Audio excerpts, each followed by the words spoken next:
Welcome back to The Short Game. This is a show about short video games, games that respect your time. I'm Reagan Kelly, and I am joined this week by my awesome co-host. It's me, Shane Kelly. And this week we are talking about... Tetris Effect! Yes, the Tetris Effect. This game has been all over my Twitter feed for 2 weeks, which is a really weird thing to say about a Tetris game in 2018. Sometimes a game comes along and it's just the game we need right now.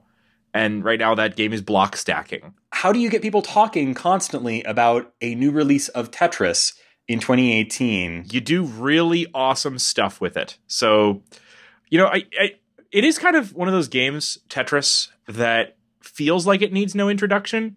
But when I was talking about it with some people over the Thanksgiving holiday, I realized that our father has no idea what Tetris is. Wait, what? Really? And and I tried to figure it out. I mean, he's not that old. No, he's not. He was. If you think about it, Tetris was created the year before you and I were born. So for us, it feels as though Tetris was a thing that has always been.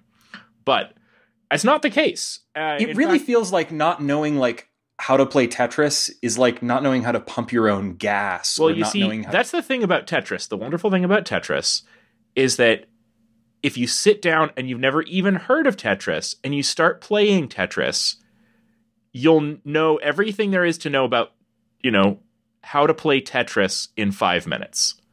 That's why I think Tetris was such an instant lightning in a bottle success right from the minute when it was created in 1984. So for those of you who don't know the history of Tetris, I really doubt there's any of you Hi, in Dad. this audience right now. But if you're listening, hi, Dad. Tetris was invented by, there's one main guy, Alexei Pajitnov of the Soviet Union, who worked for the, Institute of the Soviet Computer Gang.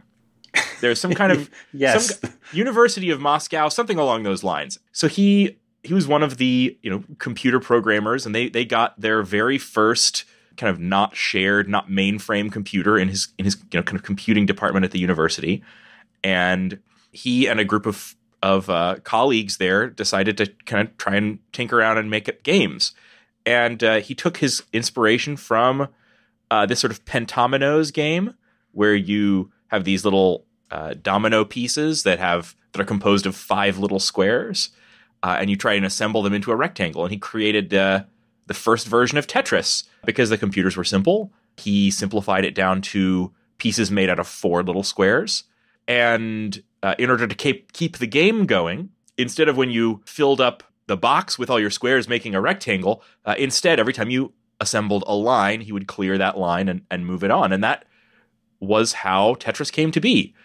The story after that just gets wildly, weirdly complicated, and it involves people on almost every continent and thousands of pages of legal documents in many different languages.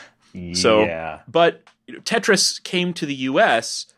in I want to say 1985 or so, and it really took off both in the U.S. and in Europe, and it is even to this day the 6th most popular, or the 6th highest selling, I believe, game franchise of all time. Wow. Yeah, and the game itself, although many different versions of Tetris have been released, and they all try to have some twist on it or other. Essentially, Tetris is still just Tetris. It is a phenomenally addicting, fundamentally fun experience to play Tetris. You could go back and play the original version of Tetris from 1984, 1985, and you will still have the same really great experience that you're having playing Tetris literally in virtual reality, surrounded by glowing dolphins made of light. That if you're playing the Tetris Effect. So, I love the Tetris Effect, and you're going to hear me gush about it. But I have to set that up here by saying I just love Tetris. I'm a lifelong lover of Tetris. I I really started playing Tetris personally with a unlicensed knockoff version of Tetris that was called Quinn that came out for the Mac. I don't remember that. Did we have that on our Mac? Yeah, we did. You can't get it anymore, I don't think, because I think I got sued. The Tetris company is notoriously litigious, owing primarily to the fact that just the initial introduction of Tetris to the world was a legal clusterfuck that has almost no rival. And has never truly been resolved. It has to some great extent. Alexei Pajitnov, years later, after basically it's hard for someone who created a great game idea to make money off of it when you live in the Soviet Union and your work is the property of the university and by extension of the Soviet Union. Yeah. And they even had like a bureau within the Soviet Union that was responsible for like computer exports, and like the whole story of how Tetris got licensed ultimately and most successfully to Nintendo for the NES and for the original Game Boy, which was the biggest blow-up success of all time. That whole story is really interesting and really worth seeing, and not the subject of this podcast. Yeah. I would love to recommend... Too big of a story. I would wholeheartedly recommend... there's a terrific YouTube video on the story of Tetris from Gaming Historian on YouTube. And it is, I believe, the first Google result when you search Tetris history, which is something that I have done while preparing for this show. So, yeah, all you out there, just go and find that. It's a story with a happy ending because now Alexei Pajitnov has emigrated to the United States and has received credit and the financial success that such an incredible invention should bring him. And the Tetris company is now responsible for licensing Tetris. And thank God they did, because they licensed out the whole Tetris thing to, who is this? Tetsuya Mizuguchi. Thank you. Say that again. Tetsuya Mizuguchi. He's a famous Japanese game developer. He's sort of he's famous for games a lot like this, things that have this sort of very music-based gameplay, and things that have this sort of, I think he likes to experiment with these ideas of like synesthesia and gameplay that synthesizes music, gameplay, graphics all together into experiences that are very sort of unique. So he's most famous for Space Channel 5 on way back in the Dreamcast era, Rez, which was a hugely influential and popular and very interesting sort of shooter with music-based gameplay and very trippy graphics that had a recent remake, Rez Infinite, which also has, at least it partially has some VR. So I think that's where he got started with it. 100%. It's on my to play list for PSVR, which, as an aside, PSVR, it is, as we record, it is Cyber Monday, so you've probably missed out on some of the deals. But the PSVR, the prices are now really reasonable on the headset, not to mention on the base PlayStation itself. And the game library for PSVR has gotten really good. It really has. Yeah, this is maybe a bit of a odd place in the episode to go into that. But like the PSVR has been a little bit of a slow burn, but it's easily, I think, the most successful video game console add-on of all time. I mean, it's got to be, right? Like, what else could compare? This is it's no like DK Bongos or like 32X or whatever. Like, it almost feels like a whole console in its own right. With that's with absolutely a really how they interesting positioned it. Yeah, well, it's better to market it that way. About that. Is it the most successful console add-on of all time? I would suspect it may be. I don't know what the sales numbers are on this compared to like, the Super Scope. It probably, like anything, depends on what you count. Like, if you count something like the Super FX chip, then maybe not. People didn't know they had a Super FX chip. Exactly. People know that they've strapped a plastic Falconer's hood full of screen components and focusing laser beams onto their eyeballs. That's very, very clear when it happens to you. Yeah, it's very clear because I get lots of Snapchats from my wife where she takes photos of me while I'm wearing it and playing it, and adds captions like mistake. Yeah. I only ever take the PlayStation VR out of its drawer when I am the only one in the house awake. That's really the way to go if you don't want comments from your wife like, "Is this what I married?"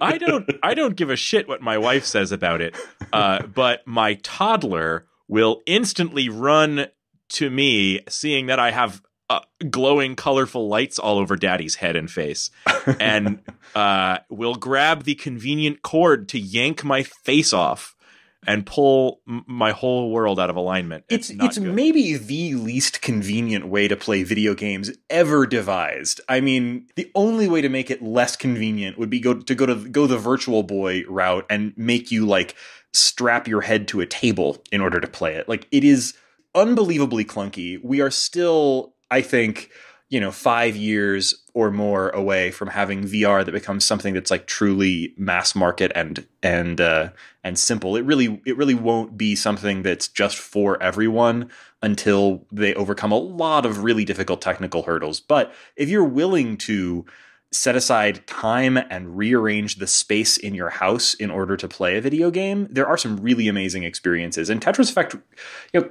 I kind of Tetris Effect is super duper not that bad compared to some of the stuff you have to set up for some VR games. True. The more physical immersion that you have in a VR game, the more that you have to, rearrange your furniture around it. Tetris Effect is not like that. You really play seated. I don't even have to move my chair. I just plug in the headset. I go sit in my chair that I like to, my little, Easy Boy that I like to play my games from. And it works perfectly. So that's actually really good. There are definitely games where I have to like make sure that I remember a few hours ahead to go and find the right USB cord to charge the two Move controllers. Ugh, the Move controllers are the worst. Move the furniture out of the way, and then recalibrate the camera very carefully, making sure that there's no backlighting, and so on and so forth. Wear some comfortable clothes for standing. Yeah, and so for all of flailing. That. Not the case with PlayStation VR and the Tetris Effect. So really, we're kind of getting into talking about like the VR experience. So let me kind of talk about just that for a minute. We haven't really introduced the game itself and what makes it great. Can I let me take a crack at it. The Tetris Effect obviously is, a Tetris game, but it is by way of Mizuguchi's other work. So it's this very synesthetic music experience. It plays out in a little bit different way than your average Tetris game does, in that it's not just sort of an endless progression of levels. The game has discrete levels, each of which sort of represents a song. And you sort of play through the song by playing through the Tetris level as you trying to complete the song. They're strung together into sort of series, so if you're playing well, you can play through several songs in a row. And each of those songs is all the music is reacting to your playing, so moving Tetris pieces and rotating Tetris pieces and doing lines, and all of those are things that will key off sounds within a sort of a larger soundscape of the song. The mode you're describing is called the Journey mode, and it's just one of many different modes in this game. Which this is this Tetris game is distinguished by having a huge diversity of modes. But weirdly, by lacking a multiplayer mode. Well, I'd like to talk more about that later. But the Journey mode is a unique Tetris mode. All Tetris games, even all the way back to the first release in the US, have always had some sort of theming applied to them, right? Their first Tetris game in the US had it really wanted to play to the Russian thing, because this was it was rare to have a software product come out of from behind the Iron Curtain from Soviet Russia. And so the release that they brought out in the US, every level was played against a background of like scenes from Russia, like it's basically every famous Soviet landmark. And the music too, it was a a Russian folk song. The famous, Tetris song that accompanied a lot of those early versions of the game is a public domain piece of folk music. You can just use that if you want. Yep. Which is really surprised me that they didn't in this game. So yeah, there's actually a story about that. I'll get to that later. But the mode, this journey mode, it chains together different scenes, and every scene is both a song, a set of VR scenery that is interactive and responsive to your gameplay, and it's also an experience of variations of speed. So in every previous Tetris game I've ever played, speed is entirely a factor of your level. And it just slowly gets faster until you screw it up, which is exactly usually happens for me very early on. In this game, they've distinguished speed level. They call it speed level rather than level. And as you play the game in these different songs and scenes, the level of speed that your tetrominoes fall at is affected by the actual pace of the music. And so it creates this wonderful interplay between you and the music, because in that down-tempo moment that the beat is about to drop, and so will the pieces, and you're going to immediately be flooded by a zillion tetrominoes. And it also creates these tremendous moments of relief and catharsis, where you've built this enormous tower and you're finally starting to clear some things, and suddenly the speed has dropped, and now you're really able to clean up and do some digging through your tetrominoes.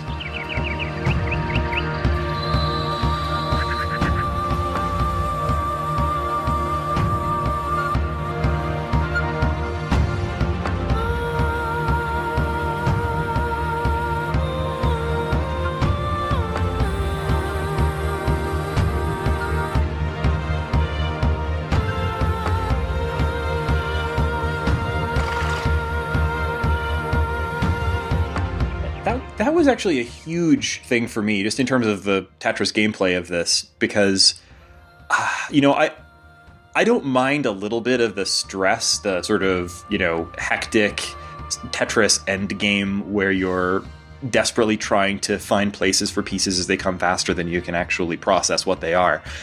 But I can't do that for very long.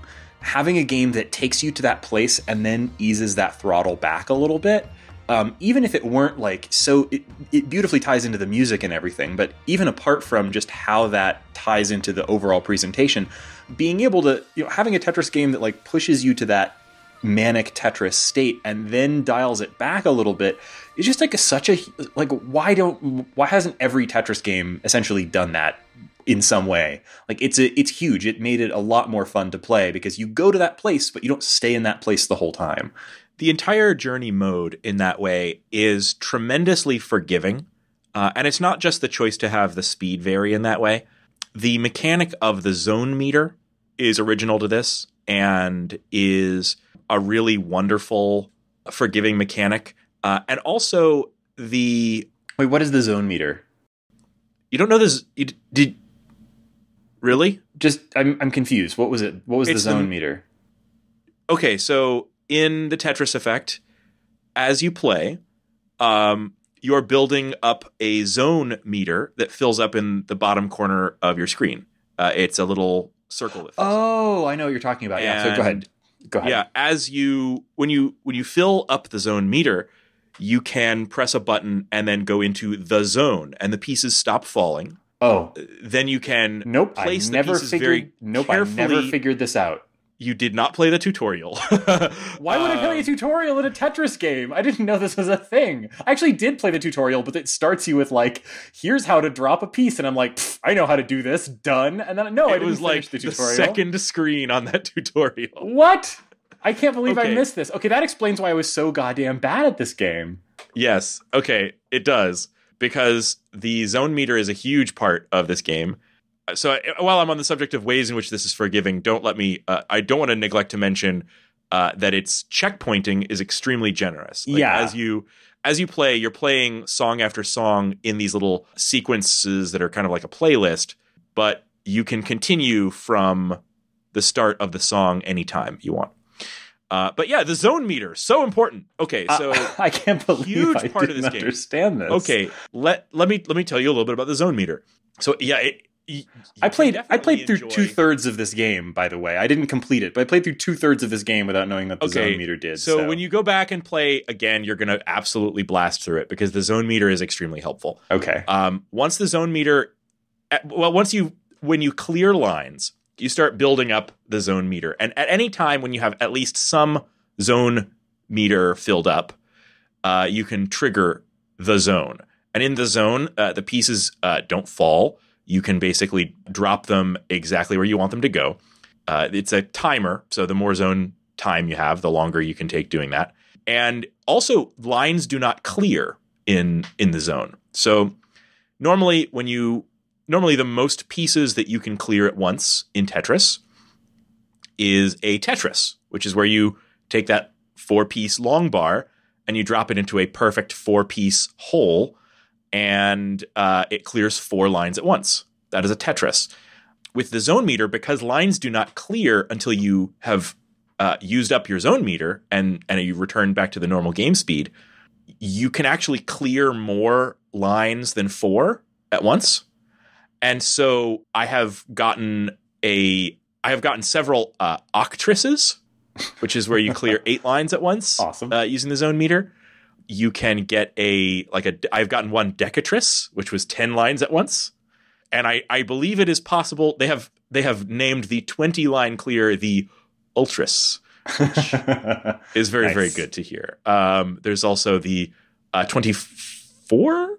No, there's a decahexatris. There's a lot of different kind of cool things you can do using the zone meter. It's really, really good for those times when the speed on the game has gotten so high that you just really have to nail your piece drops in order to stay alive. So you really want to kind of hang on to your zone meter for that. So yeah, so that's glad you could find out about that now that we're reviewing the show, reviewing the game for the show. I was just playing it more like a traditional Tetris game. I wasn't taking advantage of that mechanic. I saw that meter that you mentioned, and I just thought that was like indicating my progress through the level or something. No. Yeah. Okay. No. Good to know. Thank you. Yeah. Play those tutorials, folks. It's not like the tutorial for Tetris is going to take you all that long. I mean, I was really like, who needs a tutorial for Tetris? Get out of here with that. And I guess that was the wrong move. The good news is that the other modes, every other mode but the journey mode, does not have the zone meter at all, and is much more of a traditional Tetris experience. But there's still a great diversity of modes there that are really, really good. Cool. But I guess the biggest distinguishing thing about this game is, you're playing Tetris in a 3D space, and every time you that is cruise from one of these songs, assuming that you're doing this through PSVR. If you play this without the PSVR, it's a pretty different experience. We should probably talk about the differences.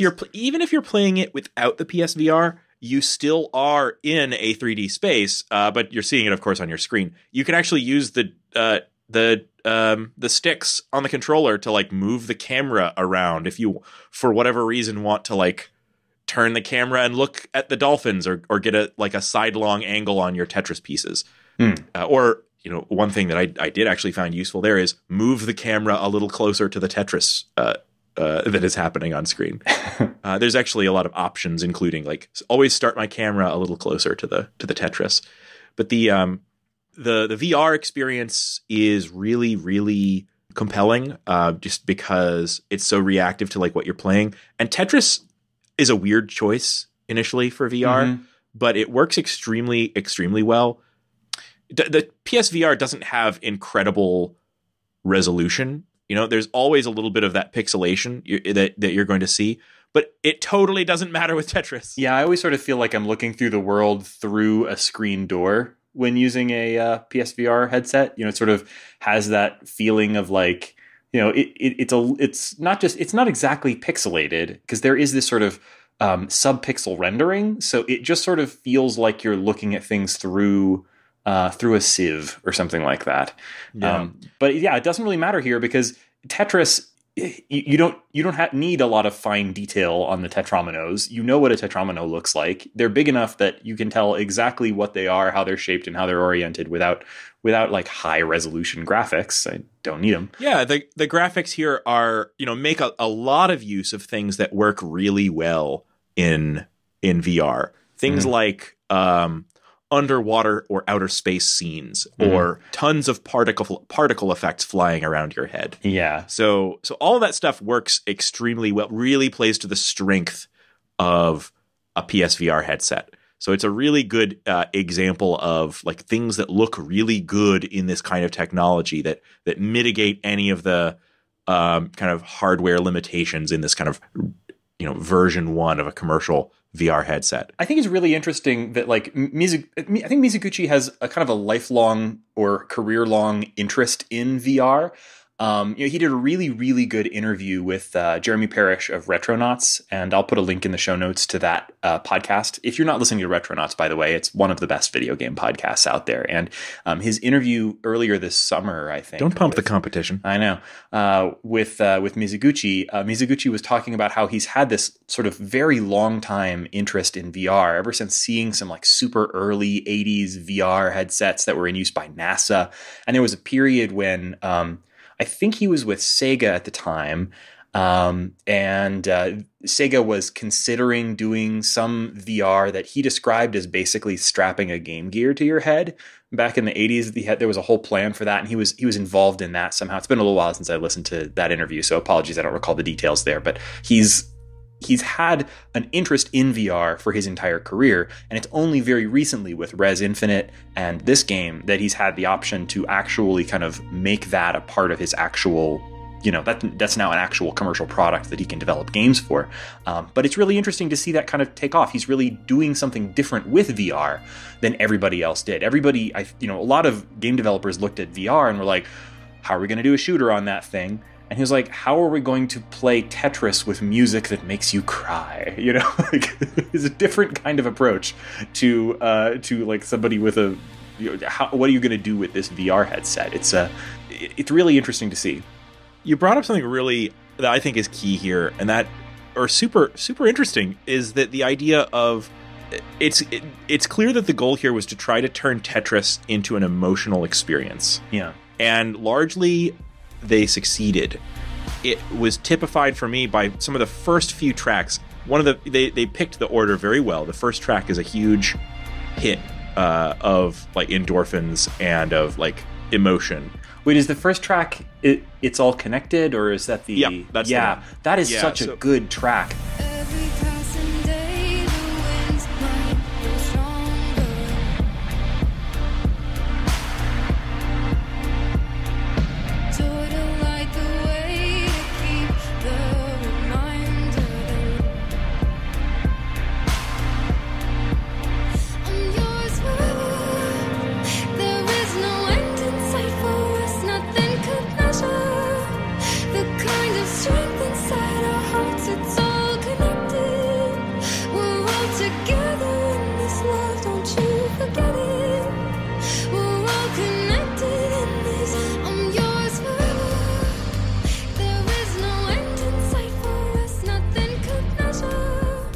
I am super mad that there is not a official soundtrack for the Tetris Effect out.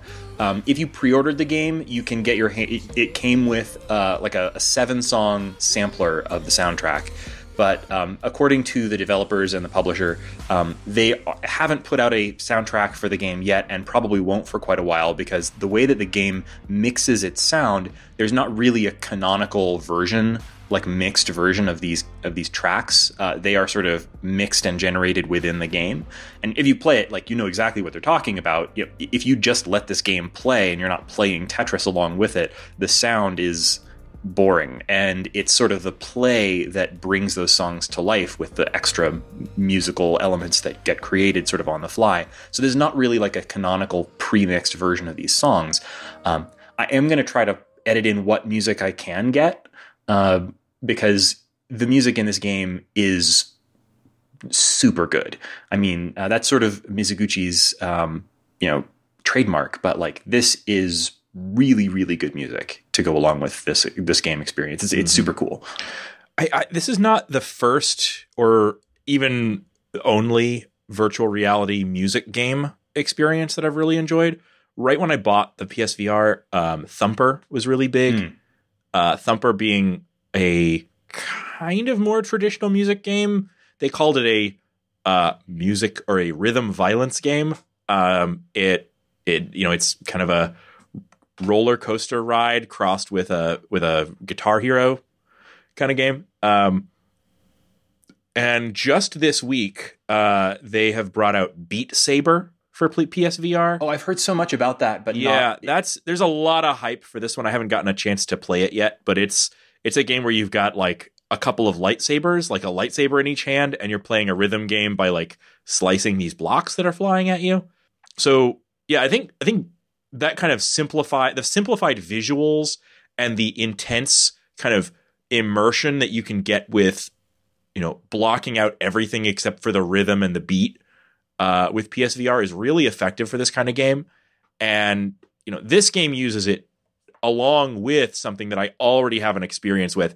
I already have a connection to.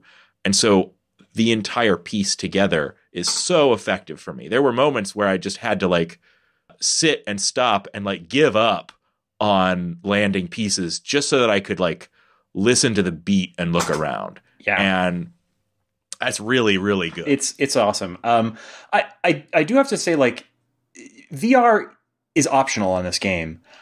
I don't know if I think it's worth playing without it. I have played more of this game without VR than I have played it with VR by quite a bit, because I really wanted to beat Journey mode. And I did, and I am extremely thankful that of course you can go back and play any level that you want, but once you beat Journey mode, you can actually go back into a theater mode. And in theater mode, you can go back and see any of the scenes, and there's, I believe, 33 or 4 scenes, and hear any of those 33 or 4 songs, and just not play Tetris.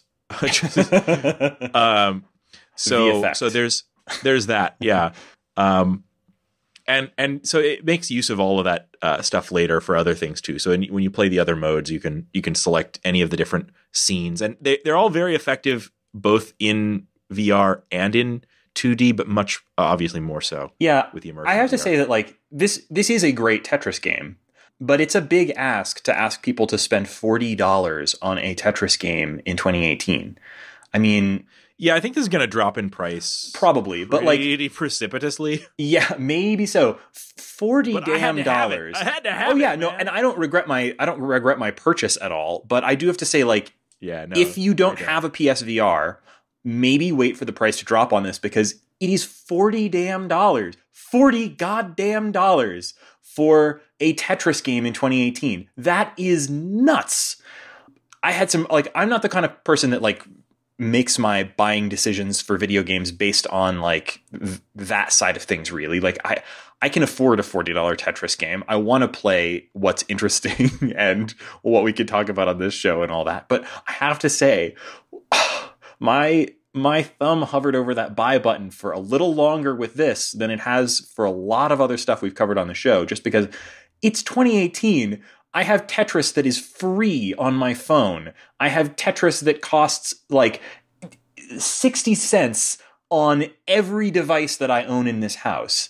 And it was only the fact that, like, okay, I know this is going to be a super special experience because of the VR that made me say, yes, okay, I am going to spend $40 goddamn dollars on a Tetris game in 2018.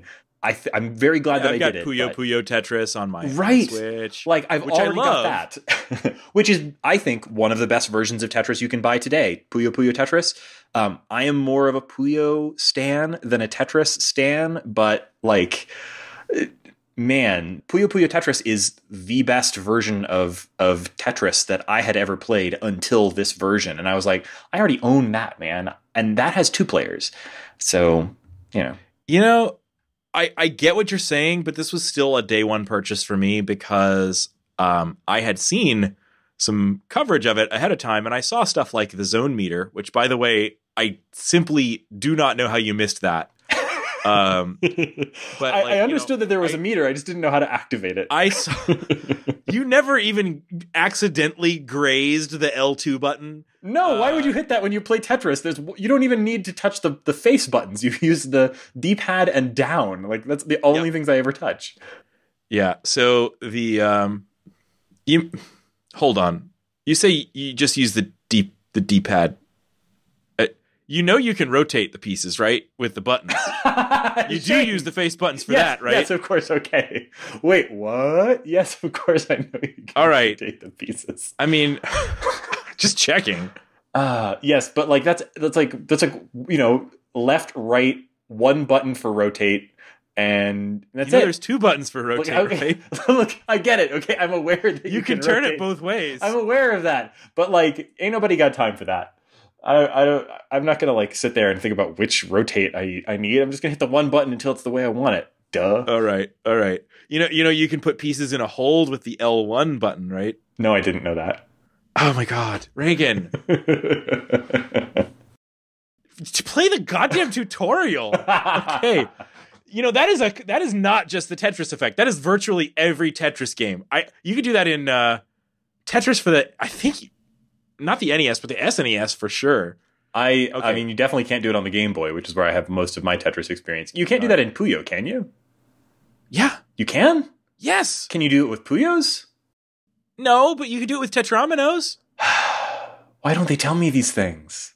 They have tutorials for that! Okay, got it. So, thank you. For you listeners out there, you can hit L1 to put a Tetris piece into a holding zone. And I'm going to take a few minutes and I'm going to give some Tetris advice to you and to all of our listeners. All right. It's going to include these basics. I'd like to say that I got through 2/3 of the game without this information. And I just thought that Shane was that much better at this game than I was. I thought Shane was wrecking my face at Tetris. Yeah, but it turns out he's a wizard who knows turns out I was, because you suck so bad. All right. So here's how to play Tetris. Folks. All right. Okay. I was not planning to get into this. All right. So, when Tetris pieces are falling from the bottom of the screen. Wait, they fall from the bottom? From the top of the screen. You got me all twerked and twisted, my bro. Keep going. When the Tetris pieces are coming down from the top of the screen, you can hit the L1 button, and that puts them into a hold zone, and they're going to appear above the playfield in the upper left. Basically, you can do that once for each piece, so you can't just like constantly swap things, but it does 2 things for you. One, you can put something into hold because it's a piece that you can't fit onto the board. You don't have a good spot for it. 2, putting something into the hold takes it up out of the place where it's dropping and swaps it with that thing that's currently on hold, so it can give you kind of a moment, because the new piece coming out of hold is going to come down from the top of the screen again, so it can give you a little bit of extra time. So that's great. Another Tetris tip. If you're wailing on the rotate button, the piece will not lock into place for the most part. Mm-hmm. So if you have the piece generally where you want it and you're trying to wiggle it into place, just wailing on that rotate button will give you some time. It's a great way to buy time when the pieces are falling faster than you can deal with them. Some other Tetris basics. You can do a thing called a T-spin. The T-shaped piece can move in ways that you might not expect. You could just look up a video on it. T-spins are important. The best way to play Tetris is to get Tetrises, I guess. That's when you put the long bar in. We already covered that. Got that bit. I find that the best way... so modern Tetris games where you're playing for a score have several ways that you can get points. T-spins tend to get you extra points. Getting a Tetris or, in this game, other long line clears get you lots of points. But it also is a great way to get points to build a large well, maybe 3 or 4 pieces wide. And if you do that, you can then get into a situation where you can clear a line with every piece. So let's say you have the board almost completely full, but you have, let's say, like a 3 wide well.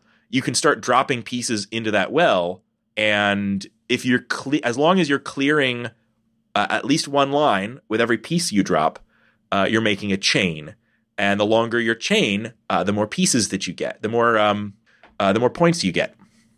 You can also, in this game, and I don't think this is probably not new to this game, but it's new for me, is the idea of a back-to-back, which is where you are getting Tetrises one after the other. Like, it doesn't matter if you, you're getting a Tetris and then piling up more pieces, getting another Tetris, pile up a few more pieces, get another Tetris.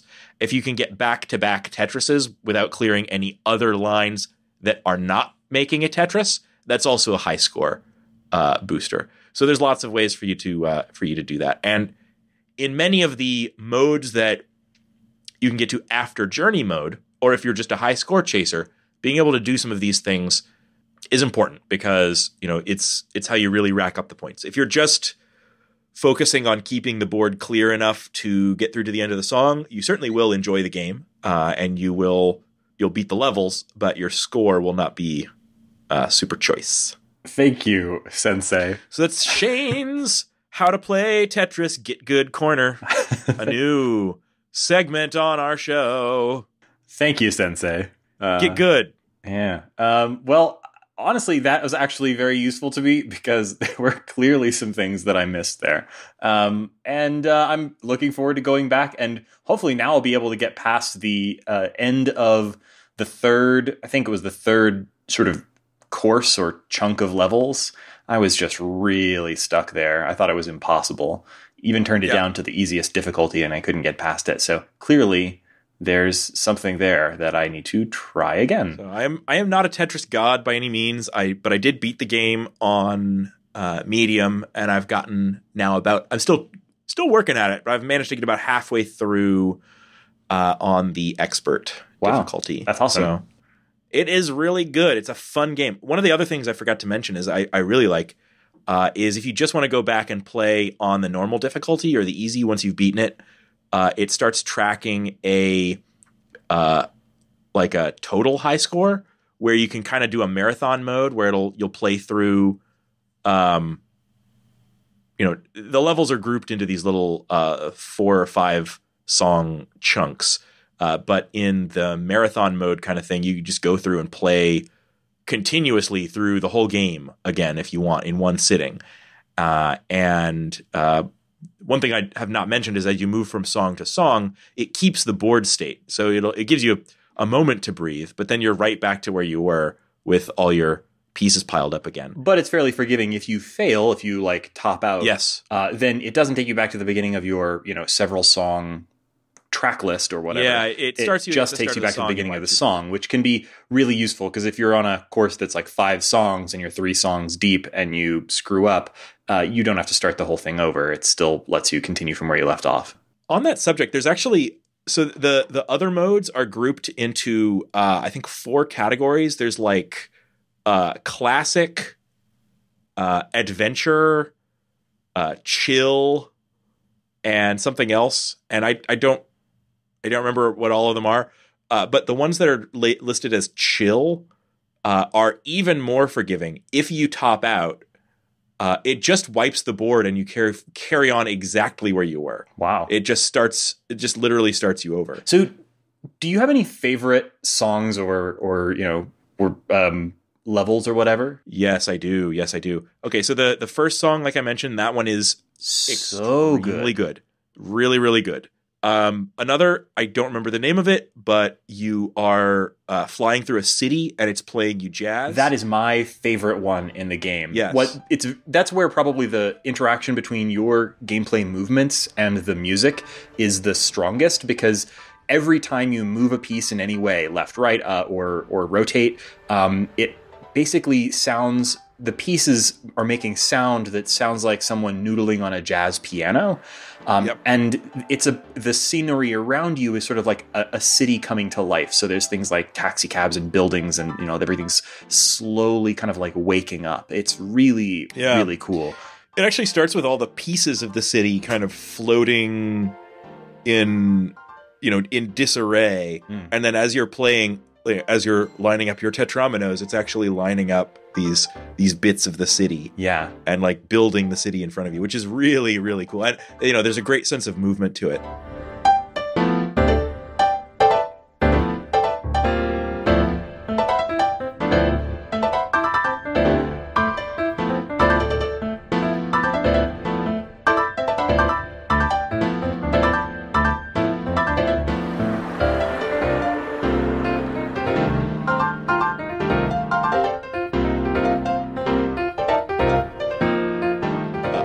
Have you in one place not moving, but some of them have you like chasing a pod of dolphins through the ocean that then becomes a sky and stuff like that. And the ones that have some movement to them are really neat. My favorite one starts you off on in a desert, and out of the distance you slowly start to see these specks of light, and they get closer, coming up over the dunes, and you see that there are these glowing, this sort of glowing train of camels. And as you're playing, you're slowly pulling back a little farther and a little farther, seeing this desert from greater and greater height. And then all of a sudden, everything goes black, and you're on the moon. And there's a dune buggy doing donuts, and it's the best. Like, this moon buggy is just like driving all around, and there's an astronaut like in it, and it's just like, thematically it's great because you've got this, you're like, oh, here's human travel, big picture, and then we're on the moon, but the actual and the moon itself, is as a landscape looks a lot like the desert, so it's this really interesting like visual. But just the dude on the moon buggy just like doing donuts in the background, I couldn't stop looking at it. It was so good. There's another one I love where you're in this sort of dark kind of grass hut, and the music is just like really soft and to start with, but you get the drums going. And then as you're landing these pieces, like the light outside the hut is getting brighter and brighter, and you're seeing through the kind of grass walls of the hut this sort of African landscape outside, this like pulsing with light, and everything just gets brighter and brighter as you play. That one is very beautiful to me. The last level, I don't want to like spoil anything, but it's bringing a lot of the elements of all the previous levels together in a really satisfying way. That one was really good. There's a level called Celebration that's all fireworks. That one visually is just really effective. Another one that I just absolutely love, and I just am there's 30 of these, so I'm just talking about a lot of them. But one that I absolutely loved is you start off in this sort of circle of palm trees. It starts off pretty slow, and it's kind of this sort of tiki scene, and there's like tiki torches around you, and the light is really interesting and good. And it starts off kind of slow. But then at a certain point, the volcano in the background starts to erupt, and the whole thing just like turns the speed up to like 99, and like the music is like, and it's just so intense. It took me many, many tries to get past that. It was very, very satisfying, and the music is rad. And all of the music in this is really, the really volcano fun. Exploding and like raining lava on you is very good, alongside the pieces raining down. It's very, very, very good. So there's a lot of really good scenes in this. It's in certain circumstances, having a shower of radioactive bullshit thrown in your eyes can be distracting from the game at hand. I will not neglect to say that there were certain instances where I would have surely won my Tetris if it had not been for... Not for all the these horses and other bullshit getting in the way. Yes, a sonic and visual assault on my eyes that prevented me from playing Tetris optimally. If you find that experience to be upsetting, you can disable quite a lot of the visual effects. But nah, don't do that. Nah. Nah, it's too good. Yeah. So I thought before we wrap up, because it's so rare we get to talk about PSVR on this show, because Shane and I have PSVR and like it quite a bit. But our other two co-hosts don't, and it's really kind of hard to make a whole episode out of it. We've done a couple of episodes in the past, just sort of kind of checking in on what's up with PSVR. Yeah, we tend to cover it as a console and less of the individual game. It's hard to cover individial games because a lot of the times, there's not really an expectation that most of our listeners, even though a lot of them are short and really good. Yeah, we really should have probably done a full episode on Moss. I am dying to do an episode on Astrobot, which is phenomenal. Shane, I am sending you a copy. Merry Christmas. It's great. Rad, thanks. It's great. It's got great level design. It's very... Thanks for spoiling my Christmas present. It's basically Super Mario 3D World, like the Wii U one. It's basically that, but in VR. It's so fun. Lots of cool little hidden stuff that, how they do a great job of hiding cool elements in Mario games. Well, imagine that, but a lot of it involves oh, this was behind me. I need to look around and find those cool little platforming elements. It's a great platformer, but in VR, which is really cool. And there's a lot of other cool games on PSVR that would totally fit the concept of this show. It's just PSVR is a whole big thing to take out and play. So that's an aspect. It's a little harder to fit into your life in that way if you live a life like Shane, where there's going to be a toddler pulling on your headset cord. And it's also not something that everybody who does this show or listens to this show has. So, a relatively smaller number of people have access. It's previously been very expensive. I think when PSVR first came out, it was $600 to get into it. Now it's $200. That's still a big ask if you just have one or two games that you want to play on it.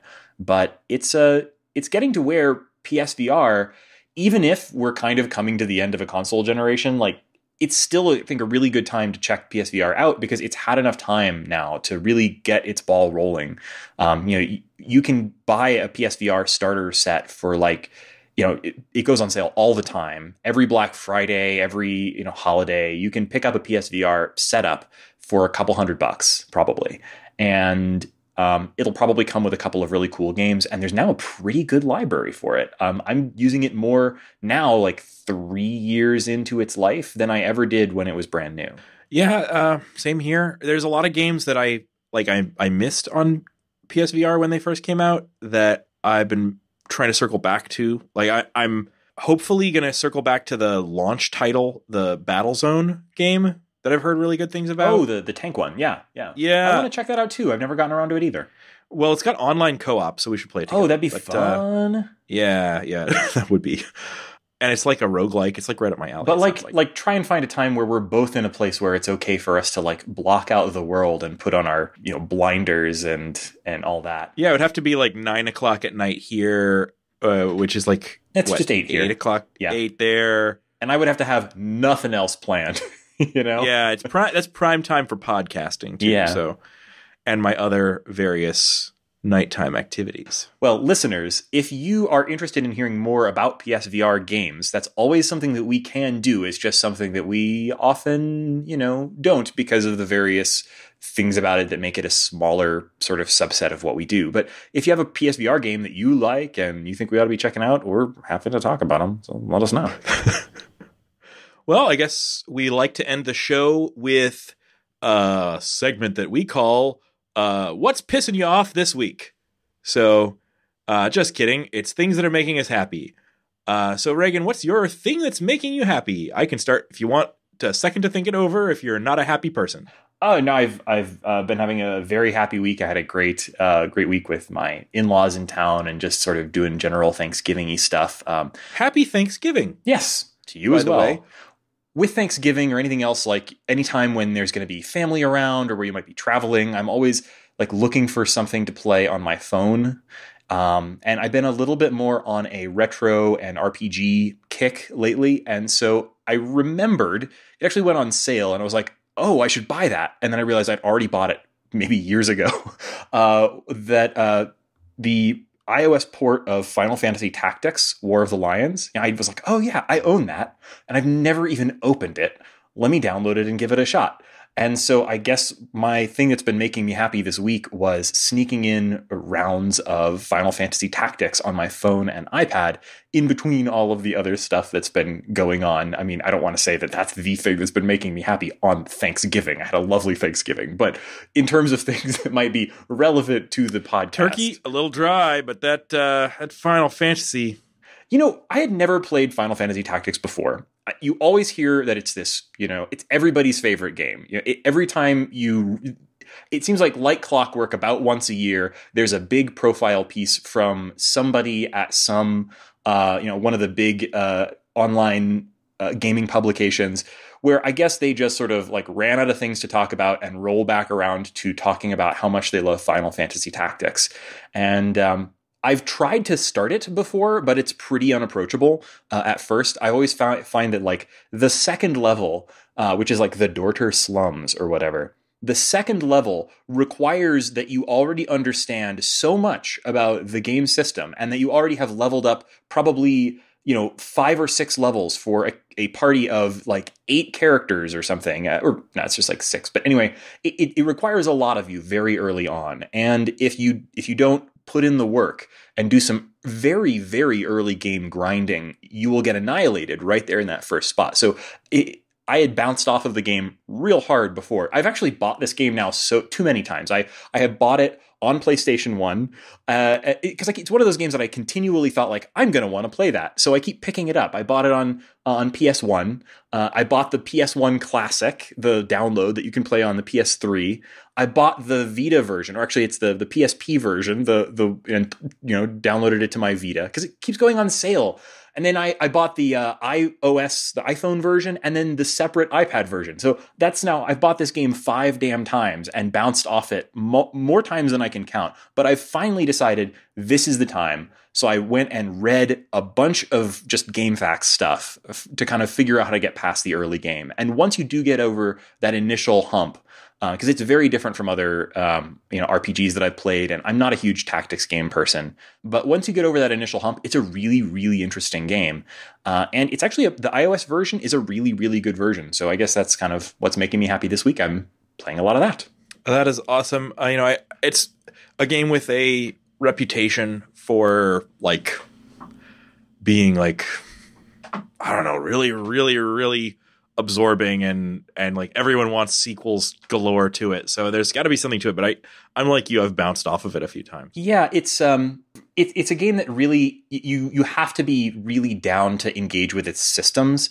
And from what I understand, the farther in that you get, the more like game breaking a lot of the systems are, and part of the fun and challenge of the game is sort of trying to find ways to kind of beat its system by doing strange or almost exploit-like things with the sort of character builds. I'm already having kind of a lot of fun creating characters. Unlike a lot of other RPGs, like it's almost all characters that you create, you name, you spec out and customize yourself. Very few of the characters are like plot-related characters. A lot of them are like characters that you recruit. You can decide that they're going to be a white mage, and then halfway through you can switch them over to black mage, and you can have multiple class abilities, that kind of thing. You get to really build out the characters yourself and really think about like what would be useful to you, what's your strategy, that kind of thing. It's pretty cool. That's awesome. I've been getting, I've talked on this show before about how I'm kind of getting back into Magic the Gathering after damn near 15 years away from that game. Shane, Magic the Gathering can't be the thing that's making you happy every episode for a year. So I have something new about it. I know I've talked about it a lot lately, but frankly, maybe I just don't have that many things making me happy lately.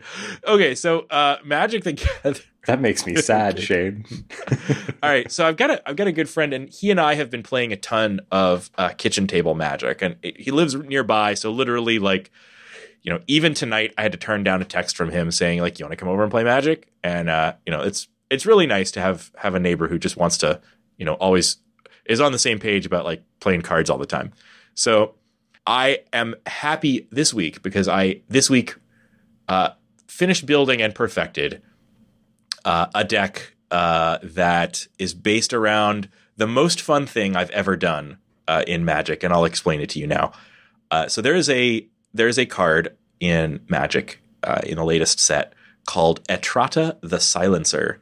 It is a vampire assassin, and Etrata is she is a awesome creature. She's not too expensive. She's like a 3/5 for 4 mana, so already pretty good.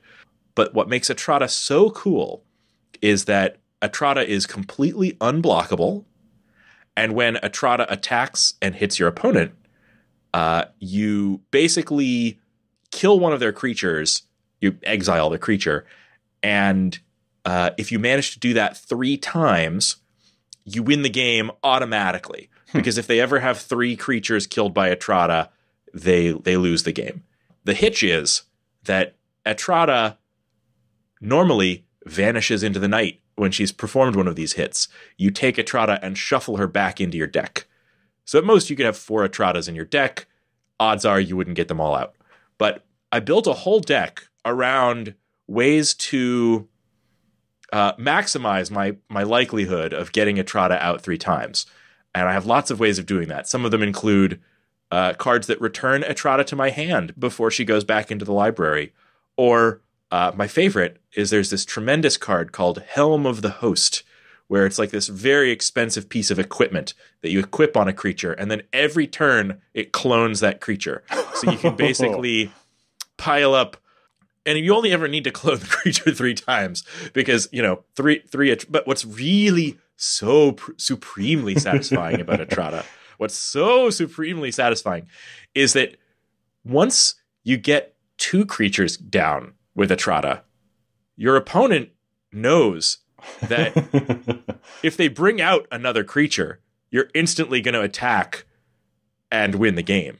So you can get into these horrible, frustrating board states for your opponent where they can do nothing but sit there while Etrata duplicates and clones herself over and over and over again, and they literally cannot play any of their cards. And that horrible, you know, terrible way to win at Magic the Gathering is what's making me happy this week. That's mean. That's mean, and I love it. Well, thank you so much for joining us on this episode of The Short Game. We are going to be coming back with more coverage of more interesting games soon.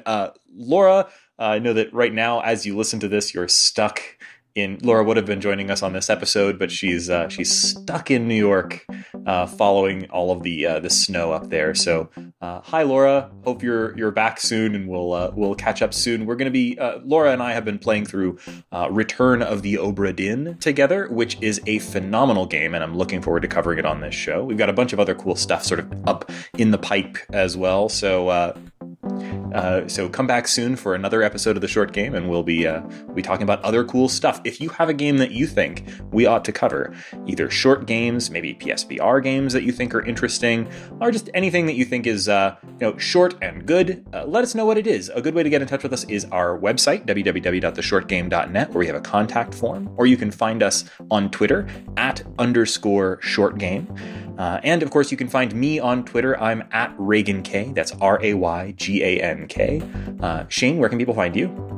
Also Twitter @8bitshane. And of course, the best way to support the show is to leave us a review on iTunes. I know you hear that from a lot of podcasts, but for smaller podcasts like ours, it means even more than you might think. It really helps us out. If you have a moment, leave us a review on iTunes. Let other folks know that you like the show, and let your friends know. Another terrific way to support the show is to go into your mom or dad's wallet and find those pieces of plastic they used to pay for things, and take down all the numbers and send them to us in a DM. Yes, excellent way to support the show if you can. And thank you so much for joining us on this episode of The Short Game.